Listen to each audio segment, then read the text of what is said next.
Welcome to Dehamrita YouTube channel. Please subscribe, like and share.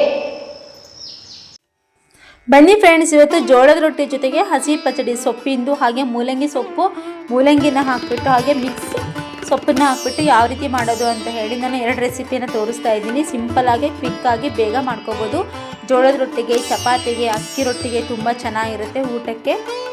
ಬನ್ನಿ ಇವಾಗ ನಾನು ಯಾವ ರೀತಿ ಮಾಡೋದು ಅಂತ ಹೇಳಿ ಈ ವಿಡಿಯೋದಲ್ಲಿ ತೋರಿಸ್ತೀನಿ ನೋಡಿ. ನಾವು ಕಡಲೆಕಾಳು ಮತ್ತು ಕ್ಯಾಪ್ಸಿಕಮ್ ಹಾಕಿ ಒಂದು ಪಲ್ಯ ಮಾಡ್ಕೊಂಡಿದ್ದೀವಿ. ಹಾಗೆ ಮೂಲಂಗಿ ಸಾಂಬಾರು ಮತ್ತು ಪಲ್ಯ ಮಾಡ್ಕೊಂಡಿದ್ದೀವಿ ಸೊಪ್ಪಿಂದು. ಬನ್ನಿ ಇವಾಗ 1-2 ಟೇಬಲ್ ಟೀ ಸ್ಪೂನಷ್ಟು ಎಣ್ಣೆ ಹಾಕಿಬಿಟ್ಟು ಅದಕ್ಕೆ ಸಾಸಿವೆ ಹಾಗೆ ಹೆಚ್ಚಿದಂತಹ ಈರುಳ್ಳಿಯನ್ನು ಹಾಕಿಬಿಟ್ಟು ಇದನ್ನು ಸ್ವಲ್ಪ ಬಾಡಿಸ್ಕೊಳ್ಳಿ. ಹಸಿ ವಾಸನೆ ಹೋಗೋ ತನಕ ಬಾಡಿಸ್ಕೋಬೇಕು.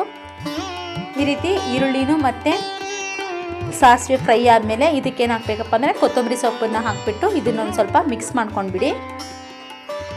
ಇದಕ್ಕೂ ಲಾಸ್ಟ್ ರೆಸಿಪಿ ಅಂದರೆ ಸೂಪರ್ ಆಗಿದೆ, ಮಿಸ್ ಮಾಡ್ಕೋಬೇಡಿ. ಕೊನೆ ತನಕ ವಿಡಿಯೋ ನೋಡಿ. ಕೇವಲ 3 ನಿಮಿಷದ ವಿಡಿಯೋ ಇದೆ, ತುಂಬ ಚೆನ್ನಾಗಿ ಬಂದಿದೆ.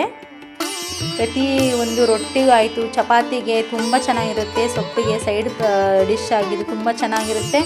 ಏಕಪ್ಪ ಅಂದರೆ ನಾವು ಹಸಿಯದಾಗಿ ತರಕಾರಿಯನ್ನು ಸೇವನೆ ಮಾಡಬೇಕು. ಸೊಪ್ಪು, ಹಸಿ ಸೊಪ್ಪು, ಮೂಲಂಗಿ ಈ ರೀತಿ ಮಿಕ್ಸ್ ಮಾಡ್ಕೊಂಡ್ಬಿಟ್ಟು ನಾವು ನೈಟ್ ಊಟಕ್ಕೆ, ಮಧ್ಯಾಹ್ನ ಊಟಕ್ಕೆ ಸೇವಿಸೋದ್ರಿಂದ ನಮಗೆ ಎಲ್ಲ ವಿಟಮಿನ್ಸ್ಗಳು, ಪ್ರೋಟೀನ್ಗಳು ನಮಗೆ ಸಿಗುತ್ತೆ ನೋಡಿ. ಲಾಸ್ಟಿಗೆ ಒಂದು ಸ್ವಲ್ಪ ಉಪ್ಪು ಹಾಕ್ಬಿಡಿ. ಮಿಕ್ಸ್ ಸೊಪ್ಪಿದೆ, ಮೂಲಂಗಿ ಸೊಪ್ಪು, ಪಾಲಕ್ ಸೊಪ್ಪು ಹಾಗೆ ಮೂಲಂಗಿ, ಇಷ್ಟನ್ನು 3 ಐಟಮ್ಸ್ನ ಹಾಕಿಬಿಟ್ಟು ನಾನು ಒಂದೆರಡು ಪಲ್ಯ ಮಾಡಿ ತೋರಿಸಿದೆ. ಇವಾಗ ನೋಡಿ ನಾನೇನು ಮಾಡ್ತೀನಪ್ಪ ಅಂದರೆ ಹಸಿಮೆಣಸಿನ್ಕಾಯಿ, ಸ್ವಲ್ಪ ರುಚಿ ತಕ್ಕಷ್ಟು ಉಪ್ಪು, ಕೊತ್ತಂಬರಿ ಸೊಪ್ಪನ್ನು ಹಾಕಿಬಿಟ್ಟು ಇದನ್ನು 1 ರೌಂಡ್ ಗ್ರೈಂಡ್ ಮಾಡ್ಕೊಂಡು ಬಂದುಬಿಡ್ತೀನಿ. ಆನಂತರ ಬಂದುಬಿಟ್ಟು ಒಂದು ಪ್ಯಾನ್ಗೆ ಸಾಸಿವೆ, ಜಜ್ಜಿದಂತಹ ಬೆಳ್ಳುಳ್ಳಿ ಹಾಗೆ ಪೇಸ್ಟ್ ಏನೇನು ನಾವು ರುಬ್ಬಿ ತಯಾರಿಸಿಟ್ಕೊಂಡಿದ್ವೋ ಆ ಪೇಸ್ಟನ್ನು ಹಾಕಿಬಿಟ್ಟು ನಾವು ಇದನ್ನು ಒಂದು ಸ್ವಲ್ಪ ಹಸಿ ವಾಸನೆ ಹೋಗೋ ತನಕ ಫ್ರೈ ಮಾಡ್ಕೊಳ್ಳಿ. ನಂತರ ನೋಡಿ ಈರುಳ್ಳಿಯನ್ನು ಹಾಕಿಬಿಟ್ಟು ಇದನ್ನು ಚೆನ್ನಾಗಿ ಬಾಡಿಸ್ಕೊಳ್ಳಿ ಹಸಿ ವಾಸನೆ ಹೋಗೋ ತನಕ. ಇದು ತುಂಬ ಚೆನ್ನಾಗಿ ಟೇಸ್ಟಾಗಿ ಬರುತ್ತೆ. ಹಸಿಮೆಣಸಿನ್ಕಾಯಿನ ಹೆಚ್ಚು ಹಾಕೋದಕ್ಕಿಂತನೂ ರುಬ್ಬ ಹಾಕಿ ಮಾಡಿದರೆ ತುಂಬ ಚೆನ್ನಾಗಿ ಟೇಸ್ಟ್ ಇರುತ್ತೆ. ರುಬ್ಬ ಹಾಕಿ ಮಾಡಿ ಒಂದು ಸರಿ ನೋಡ್ಕೊಳ್ಳಿ, ತುಂಬ ಚೆನ್ನಾಗಿ ಬರುತ್ತೆ. ಬೇಕಿದ್ರೆ ನೀವು ಜೀರಿಗೆಯನ್ನು ಕೂಡ ನೀವು ಒಗ್ಗರಣೆಗೆ ಹಾಕ್ಕೋಬೋದು, ಕರಿಬೇವಿನ ಸೊಪ್ಪನ್ನು ಹಾಕ್ಕೋಬೋದು.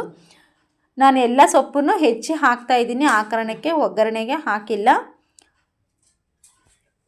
ಈ ರೀತಿ ಸ್ವಲ್ಪ ಹಸಿ ವಾಸನೆ ಹೋಗೋ ತನಕ ಈರುಳ್ಳಿನ ಸ್ವಲ್ಪ ಫ್ರೈ ಮಾಡ್ಕೊಳ್ಳಿ, ಕೆಂಪಾಗೋ ತನಕ. ಆನಂತರ ಬಂದುಬಿಟ್ಟು ನೋಡಿ ನಾನು ಪಾಲಕ್ ಸೊಪ್ಪು, ಮೆಂತ್ಯ ಸೊಪ್ಪು ಹಾಗೆ ಸಬ್ಬಸಿಗೆ ಸೊಪ್ಪು, ಹರಿಬೇ ಸೊಪ್ಪು, ಎಲ್ಲ ಸೊಪ್ಪು ಮಿಕ್ಸ್ ಸೊಪ್ಪನ್ನು ಯಾವುದೆಲ್ಲ ಇದೆ ಎಲ್ಲ ಹಾಕ್ತಿದ್ದೀನಿ ನೋಡಿ. ಕೆಂಪು ಹರಿಬೆ ಇದೆ, ಹಸಿರು ಹರಿಬೆ ಸೊಪ್ಪಿದೆ, ಎಲ್ಲ ಮಿಕ್ಸ್ ಇರೋ ಕಾರಣಕ್ಕೆ ನಾನು ಈ ರೀತಿ ಮಾಡ್ತಾಯಿದ್ದೀನಿ ನೋಡಿ. ತುಂಬ ಚೆನ್ನಾಗಿ ಬಂತು ಈ ಪಲ್ಯ. 2 ಥರದ ಪಲ್ಯ ನಮಗೆ ಜೋಳದ ರೊಟ್ಟಿಗೆ ತುಂಬ ಚೆನ್ನಾಗಿ ಕಾಂಬಿನೇಷನ್ ಆಗುತ್ತೆ.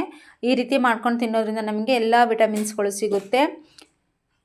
ಈ ರೀತಿ ಮಕ್ಕಳಿಗೆ ಮಾಡಿಕೊಡೋದ್ರಿಂದ ಮತ್ತು ಮಕ್ಕಳಿಗೆ ಬಾಕ್ಸ್ಗೆ ಕಟ್ಟೋದ್ರಿಂದ ಸ್ಕೂಲಲ್ಲಿ ಅದನ್ನು ಬಾಕ್ಸ್ನ ಖಾಲಿ ಮಾಡ್ಕೊಂಬರ್ಲಿಕ್ಕೆ ತುಂಬ ಚೆನ್ನಾಗಿರುತ್ತೆ. ಅಲ್ಲಿ ಟೀಚರ್ಸ್ ಸ್ವಲ್ಪ ಹೆದರಿಸಿ ತಿನ್ನಿಸೋದ್ರಿಂದ ಮಕ್ಕಳು ಆರಾಮ್ಸೆ ತಿಂದುಬರ್ತಾರೆ. ಈ ರೀತಿ ಮಾಡಿ ಕಟ್ಟಿ, ಮಕ್ಕಳು ತಿನ್ನಲ್ಲ ಅಂತ ಹೇಳಿ ನಾವು ಅವ್ರು ತಿನ್ನೋದನ್ನೇ ಮಾಡಿಕೊಟ್ರೆ ಅವ್ರು ಅದನ್ನೇ ಕಲ್ತು ಬಿಡ್ತಾರೆ.